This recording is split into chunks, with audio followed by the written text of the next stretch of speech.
Hello, everybody, and welcome to SRM's Cyber Incident Insights webinar. My name is Casey O'Brien. I'm a director in SRM's New York practice, and I will be moderating today's discussion.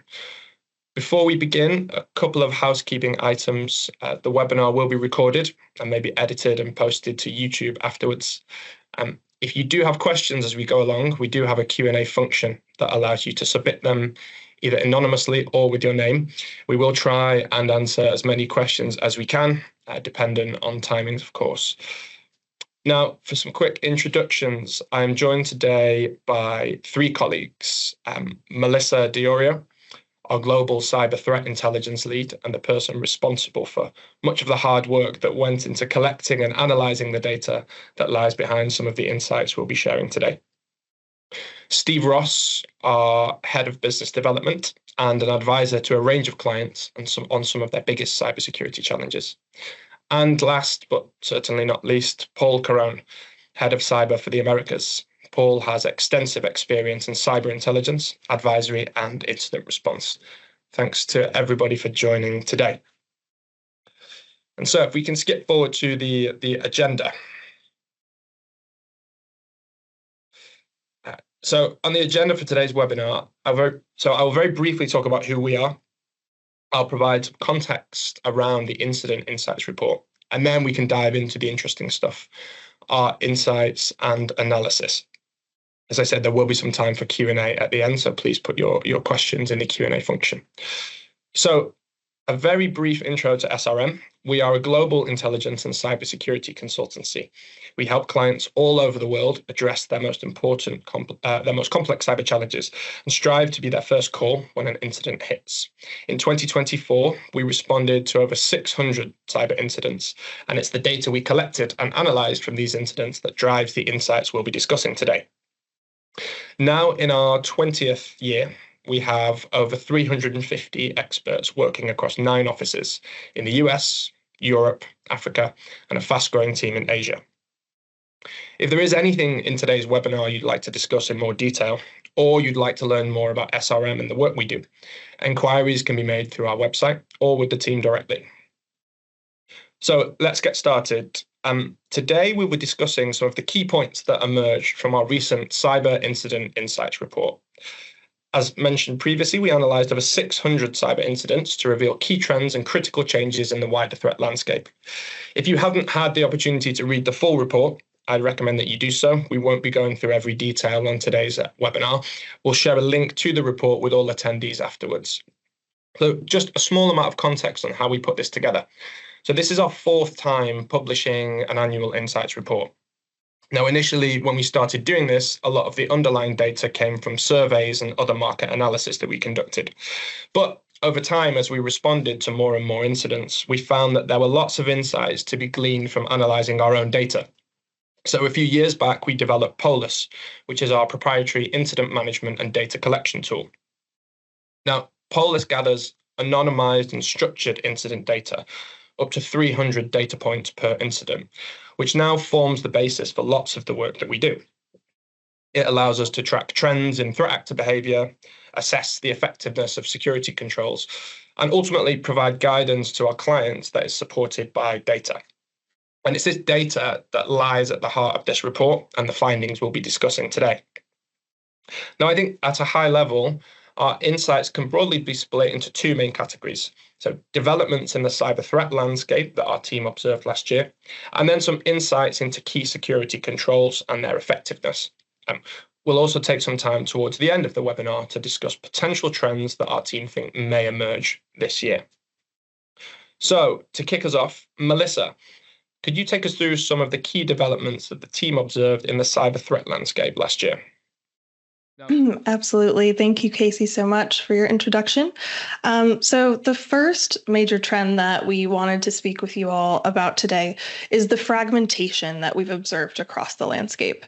And really, I think it can be explained by over time, we've gone from this ecosystem where we've seen many groups, but really the top 5 or 10 groups responsible for the majority of the activity across the landscape, to this environment where we just have loads of small operations and independent extortionists that are just flooding the market.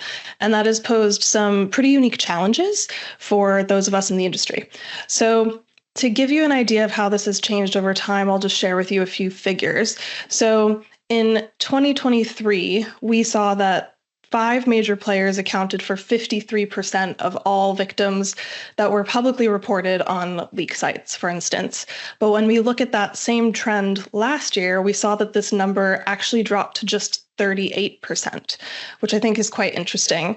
And when we look within SRM's incident response practice, we're also seeing this trend at play. And that's because we saw 96% more threat actors that we engaged with in our incident response practice last year than the year prior, which is just a massive, massive change. And we're also seeing indications of this within our CTI practice as we monitor the broader threat landscape. We're seeing that there were at least 120 new extortion groups observed in 2024, as compared with just 58 the year prior. So we really are seeing that 2024 was just a boon for these small groups. But the big question is, what is really driving this phenomenon? And at SRM, we see this as being explained by 2 main influencing factors. So one of those is that we've seen the breakup of big ransomware groups. I think that this is in part influenced by ransomware law enforcement operations targeting ransomware, And I think it's because these larger organizations are getting increasing pressure from law enforcement. We've seen that when we look back at which law enforcement operations have targeted ransomware groups, they're really targeting those big and flashy groups that are well known and responsible for the majority of attacks. So it's very likely that these groups are noticing this and seeing that maybe they'll have more security and success in a smaller operation. I think that another thing to keep in mind is that the bigger these groups get, the harder it is for the criminals to vet who they're working with. And this is especially true in an environment for these criminals where no one really knows who their colleagues are, which is a really weird phenomenon to think about for those of us in the private sector. But it would be as though everyone we went to work with every day wore a mask, and we didn't actually know who they were. So that's definitely having an influence. I think another major influencing factor here is that we're seeing leaked ransomware builders be responsible for allowing these low-level threat actors to get into the game in a way that they weren't able to previously. So typically, these builders would have to be accessed by an individual renting their access from one of the main ransomware operations, essentially. But now there have been, over the years, a couple of major leaks where these builders have become widely available, and that's meant that anyone can really get their hands on them and give them a try. So we've definitely seen an increase in 2024 in particular of these low-level unsophisticated groups grabbing a hold of these builders and trying out ransomware for size. So I think the main takeaway here is that there are more small groups than ever, and I think that we'll continue to see this trend in the future. Thanks, Melissa. I think really interesting, and often strange to talk about these things in these terms, but it looks like it's a more competitive landscape for cyber threat actors. Have we observed any changes in the way that threat actors are behaving as a result of this fragmentation of the landscape? Yeah, absolutely. I think, when we get these incidents in our incident response practice, we're seeing a couple of key trends that are applicable to many of them. So with these groups, we're definitely observing that they're unprofessional, and there are a couple ways that we can see that. One, in just the effectiveness of the operation. Were they actually able to encrypt a client's systems? All of them? Did they successfully drop a ransomware note? Those kind of things. But we're also seeing it in terms of the negotiation side of the house, where we're engaging with these criminals, and it's become very clear that they don't actually have familiarity with the market and how things are typically done. And I think another main indicator that we've seen across many of these groups is that a lot of them, especially the independent folks, will use non-traditional means of communication with clients and victims. So they'll tend to use more email communication or Telegram rather than a leak site infrastructure, because really maintaining and standing up a leak site costs money and sophistication, and we're seeing that a lot of these groups are kind of keeping it to the bare bones. Okay, and then when I think about things on the other side of the house, so that's how the threat actors are behaving. Has this changed anything for the way for victims, for example? I imagine if I was hit with ransomware and it was the first time, I wouldn't really care too much about the group that was doing it. I'd be more concerned about the impact on my business. Has this changed things at all for victims? I wonder if Steve or Paul, any experience that you've got speaking to your clients. Yeah, no, for sure, Casey. I think that the end user experience has drastically changed, and I'd love to obtain Steve's point on this as well. But ultimately, the days of yesteryear where you knew what you were actually getting on the other side of the coin, whereby you have a consistency in negotiation, a consistency in the demand reduction or negotiation experience, has drastically departed from the days prior when you had the more corporate structured monolithic enterprise sort of ransomware operators such as your Ryuk, Conti, Sodino, Kibi. Now, as Melissa rightfully called out, there's a very, very fragmented ecosystem whereby the barrier to entry is very low. The consistency in the demand structure, the targeting, and ultimately the way that the decryption tools work, the return of data, and ultimately the leak site process as a whole has drastically departed. And now we're very fortunate that we have a strong cyber threat intelligence team here that monitors the nuances between the groups, because ultimately you are getting a completely different fragmented ecosystem. And Steve, I'm not sure if you wanted to chime in on that as well. Yeah, I think when we look at how this is impacting our clients, or like you mentioned, Casey, kind of victims globally. Number one, fragmentation means that there's just simply more threat actors out there. So as there's more threat actors, obviously that leads to more victims. I think following that line of thinking, more threat actors out there also means there's more competition in the space, and that forces them to innovate, come up with creative new ways to breach, new firms, new technologies, things like that. And as competition increases, that's where we see some of those old traditional sort of off limits sectors and kind of the ROEs of yesteryear get thrown out now. And some of those, hospitals or schools are being targeted. And we'll touch on that more a little bit later, but I think this is a big factor in leading to that expansion. Yeah, I can definitely see that, and I know from Melissa's perspective, it's also presented challenges from a threat intel perspective, because we're tracking more groups, and it also is more difficult to predict their behavior, and we're seeing obviously more erratic behavior from threat actors.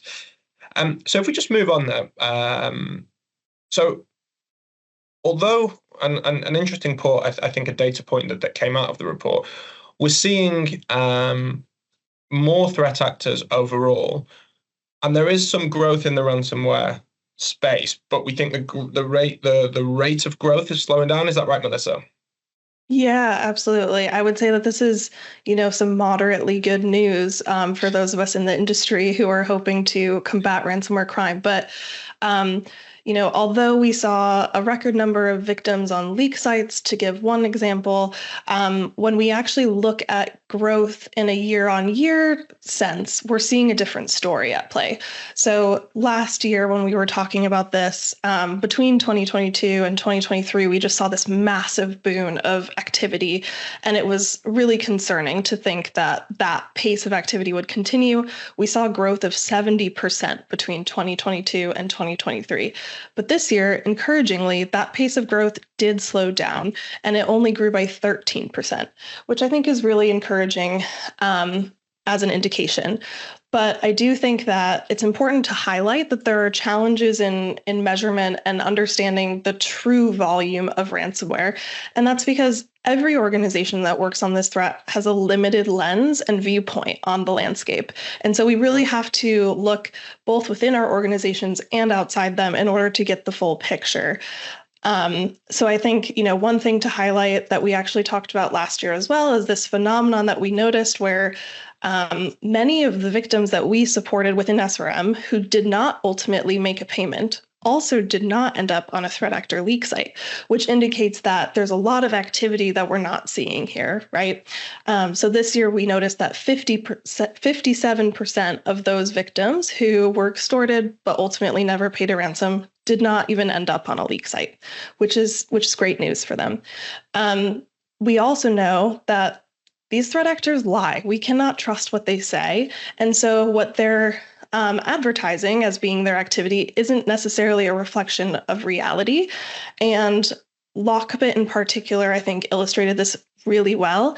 There was a law enforcement operation to take them down at the beginning of last year, and some great organizations did some research to see that between the takedown in February and April, 80% of the victims that they posted on their leak site were actually either just older victims that they were reposting or victims that they were stealing from other groups.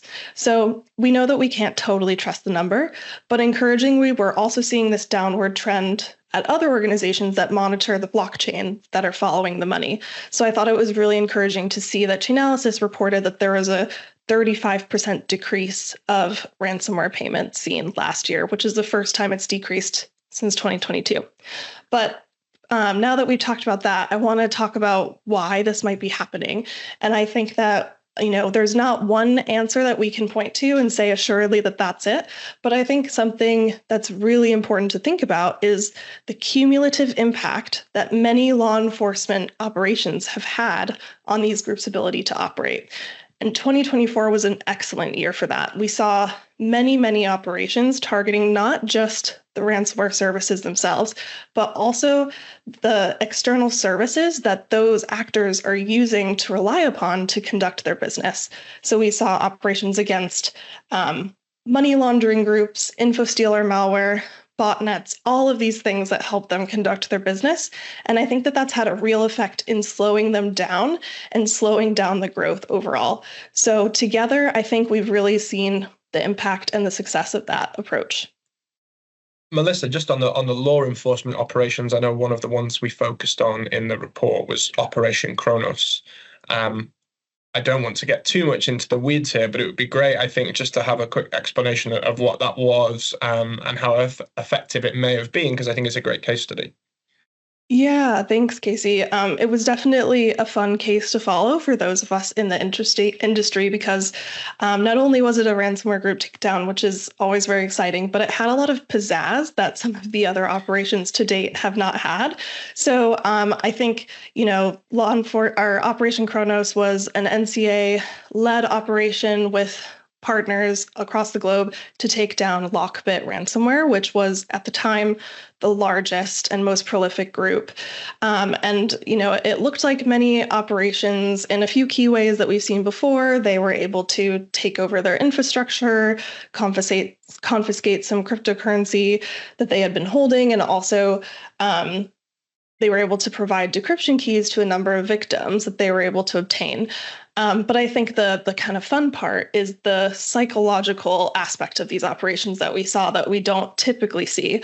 So the NCA not only took over their leak site to say, this website has been taken down, but they actually used the infrastructure of Lockbit's leak site against them to publish updates on how the operation was proceeding, new arrests and seizures, and actually to provide a countdown and then ultimately reveal the true identity of Lockbit's leader, that's known as Lockbit Sup to those of us that are monitoring the space. So I think that it was a really successful operation in driving home that psychological impact that is a part of all these operations and sowing distrust.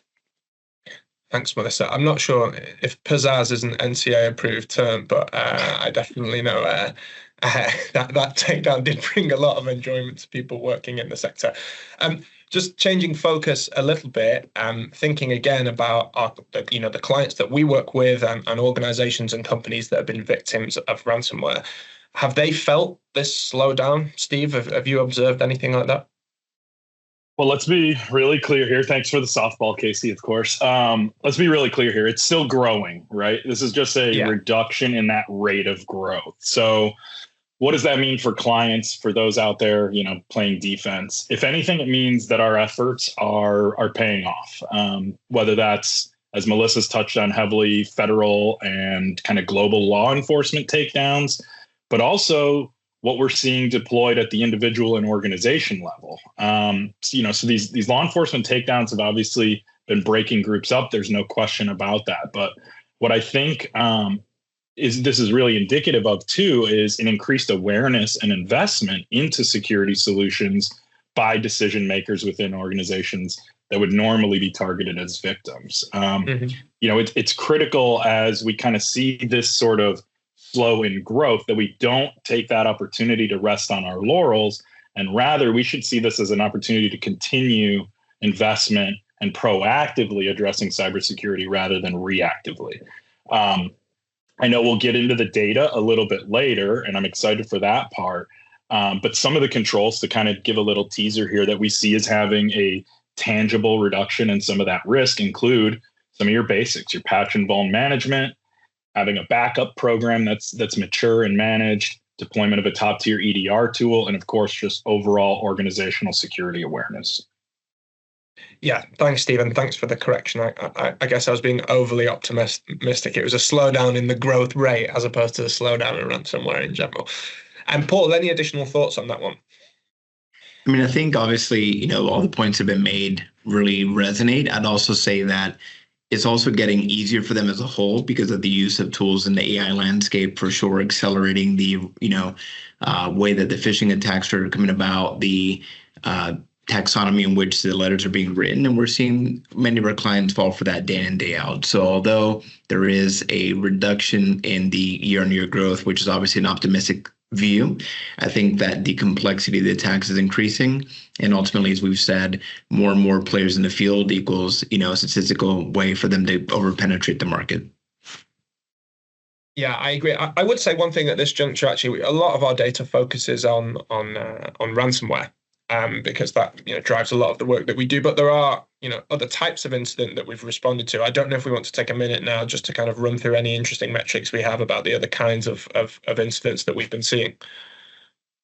Yeah, thanks, Casey. Just to give one kind of example of something that didn't make the presentation, but we definitely are continuing to track, is this continued increase of attacks of business email compromises. And we're seeing a lot of those come through SRM stores as well, and we're also tracking that. And there's going to be more detail in the report if you're interested. But what we saw was that similar sectors were receiving more attention than others, particularly the legal and professional services sector. And interestingly, last year we talked a lot about adversary in the middle attacks and the kind of criminal services that aid and abet that attack from being easy to leverage for cyber criminals. And I think what's interesting is that this year, for the first time, we've actually seen session token theft surpass password theft in BEC attacks for the first time. And as a reminder, kind of these adversary in the middle attacks are where an attacker is able to insert themselves between a victim and their MFA session token to take that token and then access unauthorized in another location. And so this is something that's becoming more ubiquitous and more common as more clients are adopting MFA, which is generally positive, but also as the criminals are getting more sophisticated and offering more services to provide threat actors an automated way of going about this. Yeah, I know, Melissa, you would happily spend the next 30 minutes talking about session token theft. And I'm sure there are people on the call who would like the next 30 minutes to be spent in that way. But I'd recommend diving into the report for a more detailed look at that, because it's certainly something that we've seen crop up this year, and it's been a particular area of interest for our incident response team. So we've talked about incidents on a broad scale.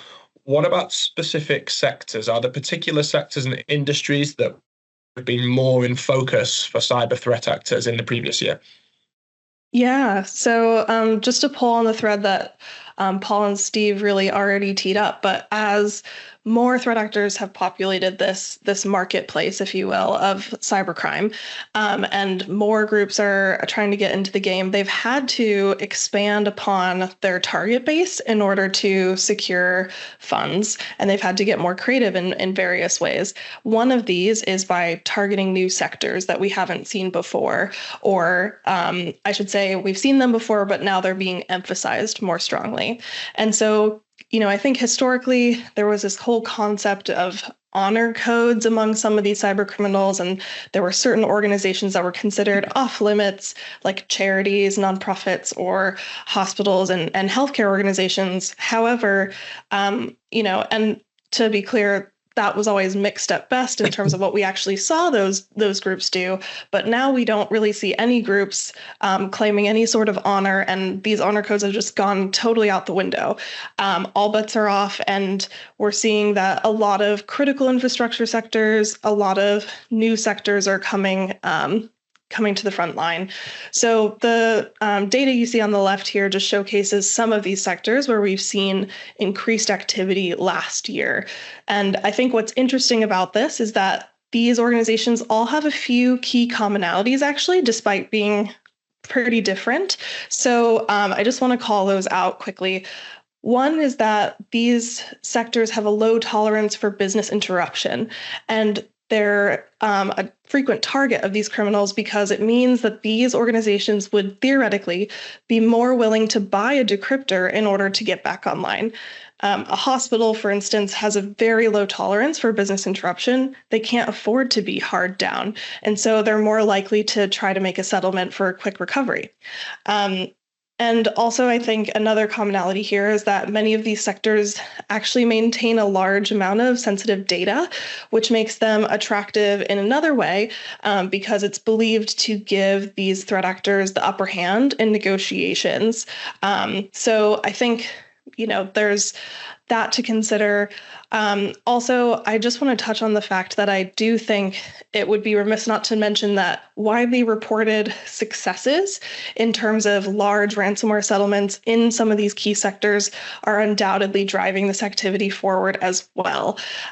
We saw at the beginning of last year the Change Healthcare incident, which resulted in a large ransomware payment of, I believe, $22 million.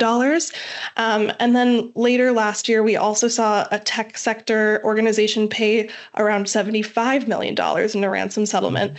So we have to imagine that this is going to galvanize other threat actors to try to get equal rewards, right?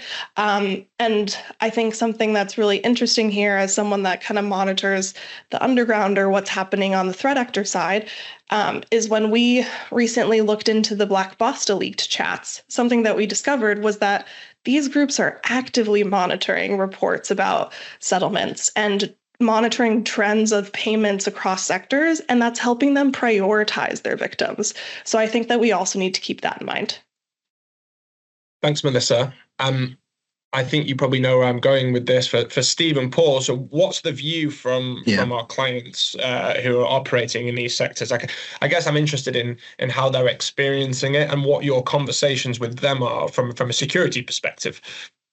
Yeah, great question, Casey. I mean, ultimately, if we look on the graph here on the left, construction, healthcare, and manufacturing all have very different business operating models, right? And ultimately, when we think of those three sectors alone, there's traditionally a lot of sunsetted technology that reside in those three industry verticals. So that makes securing those environments a lot more complex than, for example, IT services and tech and or legal or professional services. So what we see is this confluence event that, Melissa rightfully laid out, which is that you have a highly viable target set from the adversary's perspective, coupled with minimal to complex infrastructure that needs to be guarded, and it equals a very, very ripe playing field for them to attack, right? Especially when you're looking at hospitals and healthcare, a lot of the legacy operating systems that you see in the wild really reside on that in those industries, because there's a requirement for imaging systems for the hospital, EMR integrations, and for other areas of tech to integrate with legacy operating systems that they were designed to run once upon a time. So making a substantive investment in that is very, very complex. When you look into construction, they might not always have the highest data density of critical data outside of maybe PII, but ultimately, to Melissa's point, the business interruption is very, very hard to maintain. So when we help clients in those industry verticals, we're seeing that every second counts, right? And we see that our response teams are very, very cognizant of that, and we treat that in those environments a little bit differently because ultimately we understand the nuances of the infrastructure, the complexity to the business operations, and what those less mature environments might or may not have. Steve, I don't know if you want to add anything there too. Yeah, definitely. Appreciate you kind of mentioning some of the challenges with technologies in some of those sectors. I do think that's a big factor. I think there's a number of factors at play here when we look at why some of these sectors are being targeted maybe more than they were in the past beyond that. So obviously, one, you talked about kind of those maybe older technologies or easy to exploit technologies or operating models that just haven't really caught up with the times. I think that's a big one. Kind of on the reverse side of that, right, is you've got industries like, say, financial services or legal services where the regulatory environment is such that they have had to kind of have a head start on cybersecurity for a number of years. So they are sort of out in front. They're much harder to breach for some of these threat actor groups.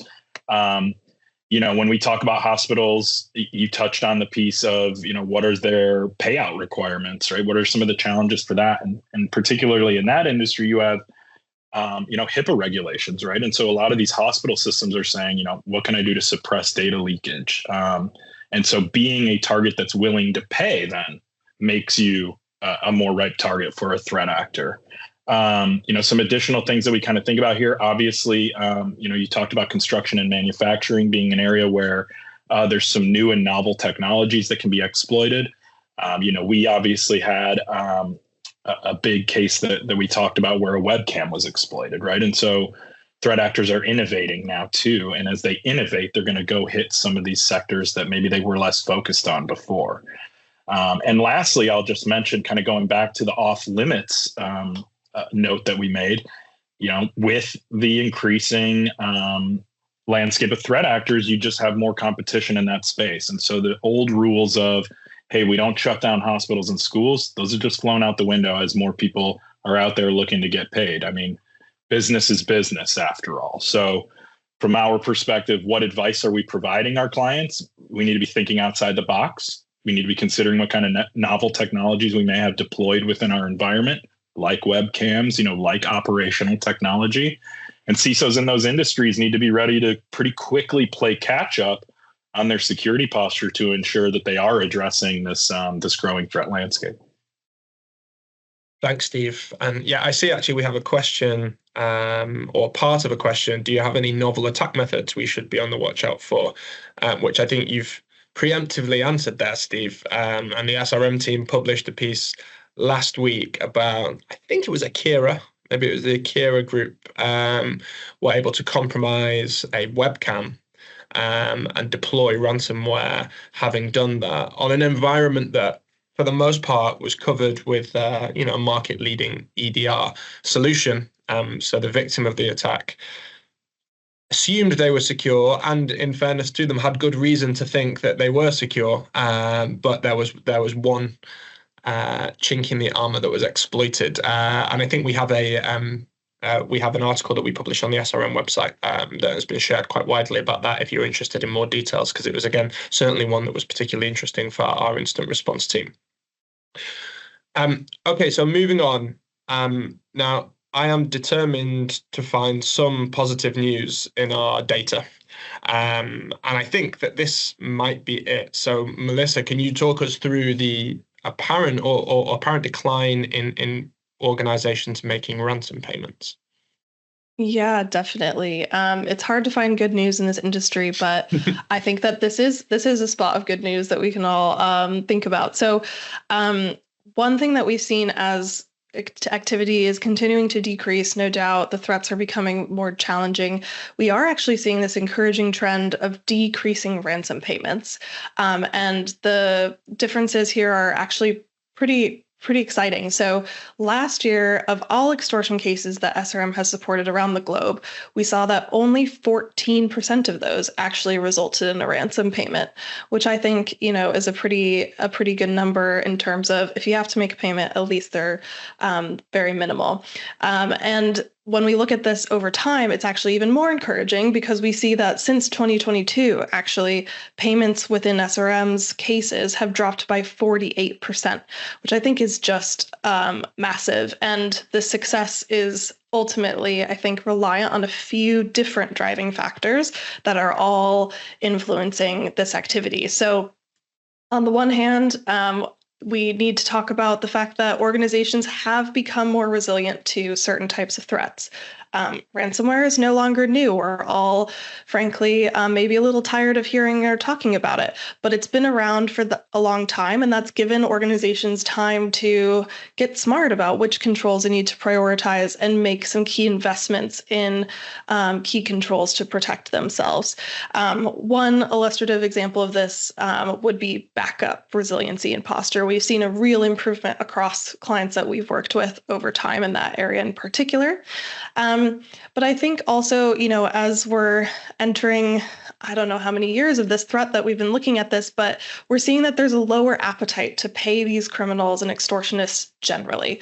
So organizations are familiar with this threat, they're accustomed to it, they've heard a lot about it, and increasingly payments are seen as an absolute last resort. They're discouraged wherever possible, both in our experience working on active incidents, but also externally, we can see governments becoming increasingly loud about discussing how they want to discourage payments. And one conversation that has been brewing all throughout last year and is continuing to be discussed is, could there be a world where we ban ransom payments, and what would that look like?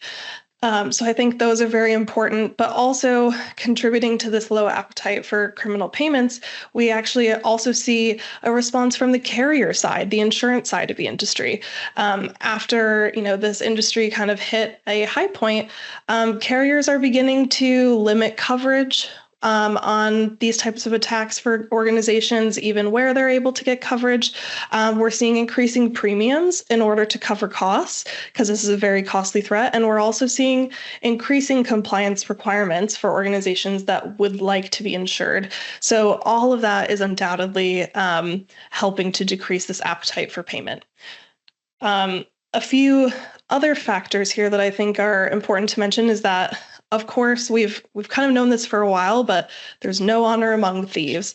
And recently, we've been given a stark reminder of this when we were following the outcome of Operation Kronos, actually, and we were able to see that Lockbit was maintaining data for victims who had paid a ransom and paid the group to delete their data. So we really see here that payment for even data suppression can't be guaranteed. We just can't trust that these guys are going to follow through.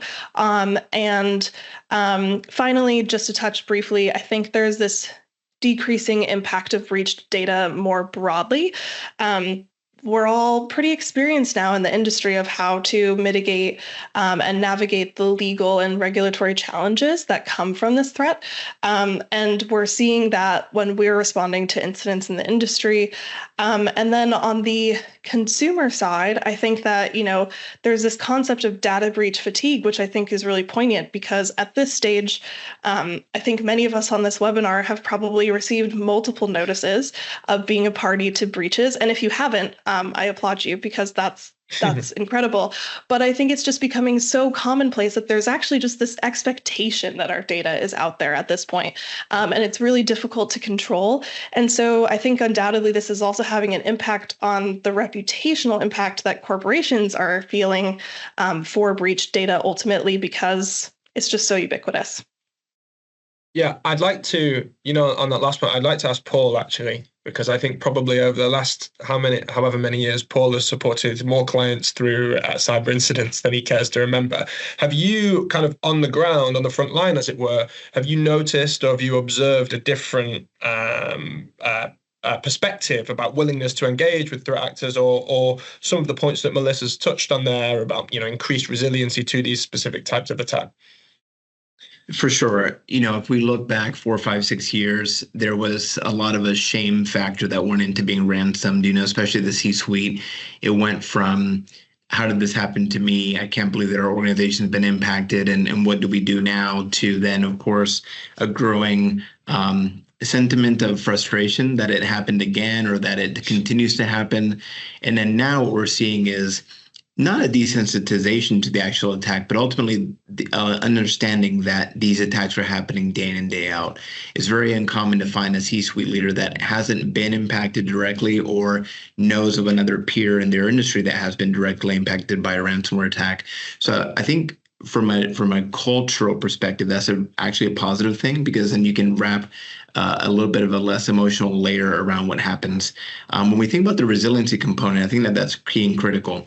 The true fork in the road for many organizations' decision to pay or not pay really resides on their operational resiliency to restore from backups, a sound disaster recovery architecture, and ultimately having a good grasp of how long it will actually take to rehydrate their systems and applications and data from backups, which is key. 3 years ago, that was a very anomalous concept. It was just, we have backups, but ultimately not how you're actually recovering and getting business critical application systems and processes back up into the fight. The point that was made regarding the potential desire to ban payments, I think, is such a double-edged sword. There are some state regulations that are coming online that are precluding, companies or entities from making those payments. But ultimately, what that will do, if it's spread too far or too wide outside of the public sector, is that you're going to create the conditions for what we call gray market payments, which is effectively working with a non-sanctioned money services business that's effectively brokering payments on your behalf. Many times these gray market systems have ties directly with threat actors. So all you're doing is propagating and actually exploding the underground payment scene, which is actually going to do more bad than good over time. Not to mention the infringement on, the free market economy of those who are trying to maintain their small businesses or mid-market businesses, and what that can mean for global economies. Yeah, I think that's a great point, Paul. And I think has always been one of the biggest challenges. And I think we've had a couple of questions about this, about, banning payments outright, and trying to anticipate the impact of that and what happens to organizations that ultimately still continue to get hit and have these kind of critical threats to their business. I'm conscious of time, and as I said before, there's a lot we could talk about on each of these slides. But so I want to move us on. We mentioned here increased resiliency. It's actually something that has come up throughout our report and throughout the webinar.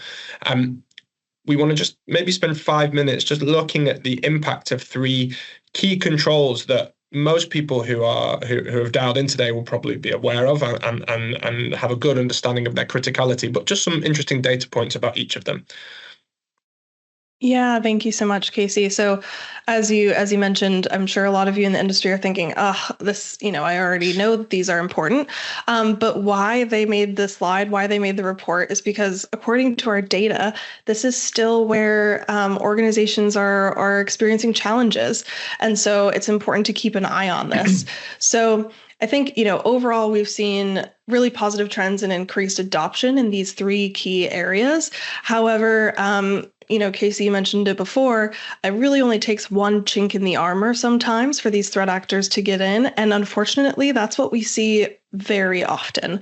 So we see, with respect to MFA, time and time again, we see that organizations do have a form of MFA, but it's not deployed across the organization. It's not deployed across every single external facing service. And it really only takes just one for a threat actor to get in. So that's becoming a barrier to success there. With respect to backups, again, we've seen real improvement in adoption. We've seen across our incidents, 58% of clients last year who we supported did have largely viable or fully viable backups, which made a huge difference for them when trying to recover from an incident. However, it remains to be seen that 40% of other clients did not have good backups that were strong, and that really played a critical role in how they were able to recover. And oftentimes what we see is that a lot of this comes down to backup solutions not performing as expected in the wake of an incident or a crisis. And finally, in terms of EDR, EDR is an amazing, powerful tool when managed and deployed effectively, but it really does come down to how it's deployed and managed. And that can be something that is exploited by threat actors when it's not in place effectively. And just to kind of highlight that, as we have these key controls, like we see with MFA and BECs, with those adversary in the middle attacks that I talked about earlier, we're also seeing a similar phenomenon with EDR. And adversaries are actually devoting a lot of time and investment into thinking about ways that they can bypass or circumvent EDR. And we're seeing these really creative manifestations like the Akira use of an IoT device, this webcam, to deploy ransomware when other servers were protected effectively by EDR. But just to leave it on one little positive note here, I think that, another type of case that SRM is tracking readily is pre-ransomware cases. So these are incidents where clients actually were successfully able to stop an attack in progress and were brought in to make sure that the incident is contained. And for 80% of those clients that were able to stop a threat in progress, they did have an EDR solution in place. So that's a bit of interesting information to think about. Thanks, Melissa. I did ask for some more optimism and positivity, so I appreciate it. I want to turn this back to Steve and Paul, really. So most of the clients that we support, the organizations that we help, they know what the key controls are. They know that they need MFA. They know they need good backups and that there are great EDR tools available for them on the market. What are the challenges, though, implementing them in a way that properly protects them? Because there's clearly a gap here, as our data shows. Yeah, I'm sure Paul has a thought on this, so I'll give it to him in a second here. But I mean, the reality is budgets are a big factor here. Not everybody has the ability to kind of go out and implement these all tomorrow and have them all be configured appropriately and functioning the way they've expected. MFA, obviously, that's one I think that we really encourage a lot of people to put on. It's not too difficult to manage, but things like backups, right? There's some overhead that comes with that. Endpoint detection and response. How many times have we seen EDR deployed but not configured correctly and somebody still gets hit? So it's not just a matter of saying, yes, I want to do this, but also committing the budget and the effort and the headcount to it. Paul? I'd also say that it's not, as Steve mentioned, it's not purely that the out-of-the-box deployments are going to get you very far. Coupled with we have clients that are still being hit with that adversary in the middle attack, whereby a phishing email triggers them to put in their username and password and MFA token, and then the control is completely bypassed, right? Conversely, not all EDR solutions are created equal, right? So the desire to implement a tool is a part of the way, but it's ultimately not the full part of the way, inclusive of the configuration review, making sure that there's MFA on the management console for these tools, because ultimately, as Melissa called out, there's a lot of effort being performed by the threat actors to understand how to bypass these tools and or basically, either not directly have to go against them, but as we saw with the webcam case or the CCTV case, rather, using secondary and tertiary means to get around the totality of the tool landscape. Okay, yeah, thank you both. So we have about 10 minutes remaining. I do want to save some time for us to look ahead, because we've talked a lot about the data that we collected and analysed from last year. And I actually think some of the topics that we're touching on here have actually come up in the questions, which is serendipitous. So Melissa, can you just take us through at a high level some of the themes that the team think we might see emerging in 2025? Yeah, absolutely, Casey. Well, it's always difficult to predict the future, especially in this industry. But we came up with three indications of what we think we might see more of next year. So as we talked about earlier, in 2024, we saw really this great success in targeted government actions on cybercrime in a myriad of ways, both the ransomware groups, but also the services they're using to conduct their business. And we also saw the imposition of a lot of OFAC sanctions. For one example, we saw the designation of members of the Russian cybercrime syndicate Evil Corps. And so amidst all this activity and success, there was this discussion of ransom payment bans, which we've talked about a little bit before. And so I think, at this point, the biggest question that we have at SRM and what we're kind of hoping to see is that we hope that we see agencies continue to build upon the successes that we've seen in 2024 in order to target the threat from multiple angles, and really help slow the bad guys down and make it more difficult for them to do their jobs properly, or well, I should say. In terms of AI, of course, every organization has to mention AI. And so we, I need to talk about how last year there was so much anticipation about what AI would, how AI would impact the landscape. And there was, concerns about what might happen immediately. But really professionally at SRM, we haven't yet observed that AI is being taken advantage of en masse in a way that we can see that threat actors are using this at scale yet. However, we're of course aware of the use of AI, particularly something I find really interesting is the widespread use in these pig butchering operations or scams, where we're seeing AI being really effectively integrated into those criminal schemes.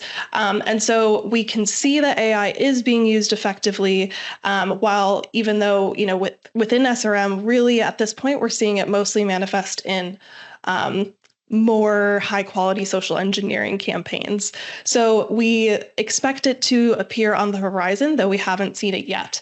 And I would say that our hunch is that just as the private sector is trying to figure out how best to utilize and harness AI capabilities, that's what the threat actors are doing right now as well. They're trying to test it and figure out how they might use it in their operations.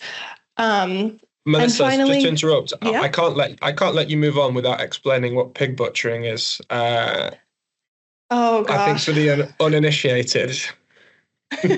I stepped into a hole again, didn't I? Yeah. Well, I do think that there's actually a great podcast from The Economist for those that are interested in learning more about this. I'm recently learning about this as well, but essentially there are these crypto schemes where essentially it's kind of like, I think it often manifests as a dating situation where you meet someone on a dating app and you're building a relationship with them, and then they're convincing you to send money, which is then actually being used to funnel these really, really high fidelity scam operations. And so in terms of how we're seeing AI used there, we're seeing really, really convincing deep fakes so that individuals will think they're having a conversation with, a blonde woman, but on the other end, it's actually someone in Malaysia who's working in one of these scam camps. So definitely, I would encourage everyone to look into it more. It's a really fascinating area. Thank you, Melissa. And yeah, sorry, I interrupted you mid-flow. Oh, yeah, no worries. So just the last thing, we talked a lot about this in pieces already, but we're seeing that threat actors are having to get more creative. They're having to expand their targets. And something that we began to see in 2024 that we expect to continue to see in 2025 is that smaller and smaller organizations are going to be targeted, which is quite interesting because the smaller the target, theoretically, the less finances they would have in order to be able to pay a ransom payment.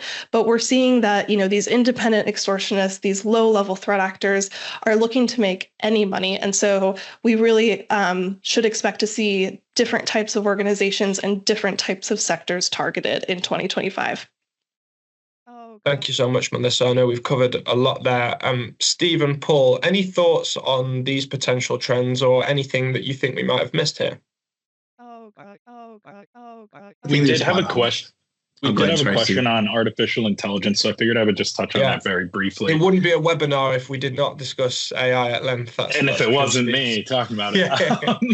So I'll take just a minute so we can get to questions. Basically, we're seeing AI deployed on both sides right now. We're seeing, from a cyber defense perspective, incorporation of AI and machine learning tooling within EDR tools for behavior analysis purposes. We've got that whole side. On the threat actor side, of course, we're seeing some development there as well. There are some large language models, something like Fraud GPT, for example, that can support threat actors in development of malware, helping them deliver and execute it, as well as supporting, phishing and spear phishing campaigns. So I always say gone are the days of spotting the typo in the email when you're, getting a phish. That's gone. So the threat actors are becoming more complex due to artificial intelligence, but I think we'll continue to see that evolve over the next 12 to 18 months too. Yep, and I'll also add that on the far left regarding the sanctions targeting key players, ultimately data exfiltration only attacks are on the rise. And the reason for that is because obviously you can circumvent the sanctions process more readily by doing that without leaving a breadcrumb of, malware or other ransomware binaries associated. Thank you, Paul. Thank you, Steve. Okay, we did have time for a couple of questions. Just having a look at the ones that have come through. One that actually just takes us back to the sector focus slide. I'm interested to hear from anyone really. Thoughts on whether we think the threat actors are genuinely targeting these specific sectors or whether their attacks are more opportunistic. What do we think? I can take a stab at this, Casey, if helpful. Yeah. I think that really in practice, what we see is it's truly a combination of things. So there are a couple of key moments that allow us to get unique windows into how these groups operate. And most recently, what's on my mind is the Black Basta leaks, because we've recently reviewed those. But for example, in that group, we saw actually the combination of the two happening. So we saw this kind of traditional non-sector prioritized targeting, just looking for vulnerabilities that could be exploited across organizations globally. But then actually what we saw in that group, which was quite interesting, is once they did that kind of first pass for general exploits that they could use and vulnerabilities, they actually then did a deeper dive to see and how they could prioritize them. And they prioritized them based on key sectors in the way that we talked about earlier. They looked at the likelihood that they would be able to secure a payment from that organization by their annual revenue. Typically, they look at Zoom info, which of course isn't wholly accurate, but we know that they're looking at Zoom info. They also look at the type of business and sector that they're working in to see how resilient they're likely to be to business interruption. And they will try to really dig in the knife on that side. So I think that it's likely that it's a combination of both. In general, we see a lot of just kind of targeting of low-hanging fruit, opportunistic targeting, but I do think that more of those sophisticated groups are actually doing the work to prioritize those targets based on where they're likely to get paid. So I would expect that other groups do that as well. Thanks, Melissa. And with about 30 seconds to go, I'm going to ask a very complex question, and so we can only give simple answers. What do we think about the likelihood of an outright ban on ransomware payments? And someone's posted a question there about a current UK government consultation. Where does this group think this will go? It won't go. It won't go. It won't go. It won't go. Melissa? Agreed. Agreed. Okay, well, we've solved that one. Simple. Okay, well, all that remains to be said then is thank you so much to everybody who's joined. I thought this was a really interesting discussion, and I hope you found it similar. As I said at the start, we will send out the report to all of the attendees of the webinar so you can read it in detail. And if you have any questions, require any additional context, you'd like to speak to the team about either the report or the work that SRM does, please feel free to reach out directly to us. But thanks again to our contributors, and thank you everybody for joining.